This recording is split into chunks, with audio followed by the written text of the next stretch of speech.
തൃശ്ശൂര് ആരെടുക്കും എന്ന് എല്ലാവർക്കും കൗതുകമുള്ളതാണ്. ഈ ആരെടുക്കാനായിട്ട് ഇറങ്ങുന്നവരിൽ ആരൊക്കെ ഉണ്ടാകും, ആരൊക്കെ ഇടം പിടിക്കും? അക്ഷയ, മൂന്നാമത് ഒരു ഭരണ തുടർച്ച, മോദി സർക്കാരിന്റെ മൂന്നാമത്തെ ഭരണ തുടർച്ച, അതാണ് ബി ജെ പി ലക്ഷ്യമിടുന്നത്. അതിൽ കവിഞ്ഞ് മറ്റൊന്നും തന്നെ ബി ജെ പിയുടെ മുന്നിൽ അജണ്ടയായി ഇല്ലതാനും. അതിലേക്ക് ആദ്യ ചുവട് എന്ന നിലയിൽ തെരഞ്ഞെടുപ്പ് പ്രഖ്യാപനത്തിന് മുമ്പ് തന്നെ, ഒരുപക്ഷെ ഈ വരുന്ന ആഴ്ച തന്നെ ആദ്യഘട്ട സ്ഥാനാർത്ഥി പട്ടിക പുറത്തിറക്കാനാണ് ബി ജെ പി കേന്ദ്ര നേതൃത്വത്തിന്റെ നീക്കം, നിലവിലെ നീക്കം.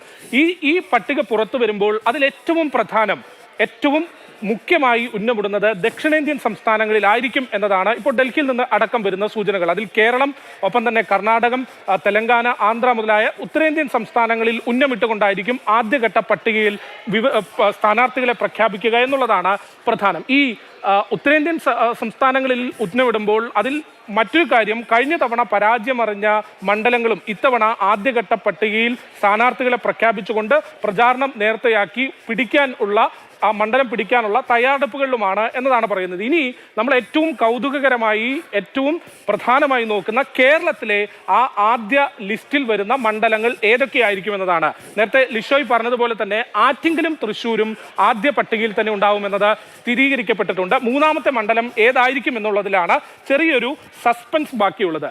ആറ്റിങ്ങലും തൃശ്ശൂരും പറയുമ്പോൾ തൃശ്ശൂരിന്റെ കാര്യം ഏതാണ്ടൊക്കെ സ്ഥിരീകരിച്ചിട്ടുണ്ട്. സുരേഷ് ഗോപി തന്നെ ആയിരിക്കും സ്ഥാനാർത്ഥിയായി വരിക എന്നതാണ് ഇപ്പോൾ നമുക്ക് ലഭിക്കുന്ന വിവരം. സുരേഷ് ഗോപി മണ്ഡലത്തിൽ പ്രചാരണം ഒരർത്ഥത്തിൽ തുടങ്ങിക്കഴിഞ്ഞിട്ടുമുണ്ട്.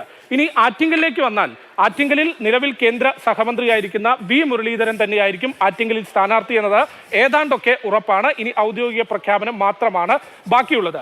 മൂന്നാമത്തെ മണ്ഡലം ഏതായിരിക്കും, സ്ഥാനാർത്ഥി ആരായിരിക്കും ആദ്യഘട്ടത്തിൽ പ്രഖ്യാപിക്കുക എന്നുള്ളതിലാണ് സസ്പെൻസ്. അത് ഒരുപക്ഷെ ഉണ്ണി മുകുന്ദൻ, സിനിമാ നടൻ ഉണ്ണി മുകുന്ദൻ ആയിരിക്കാമെന്നതാണ് ഇപ്പോൾ പുറത്തു വരുന്ന സൂചനകൾ. ഉണ്ണി മുകുന്ദന്റെ മണ്ഡലം ഏത് എന്നുള്ളതും ഒരു പ്രധാനപ്പെട്ട ചോദ്യമാണ്.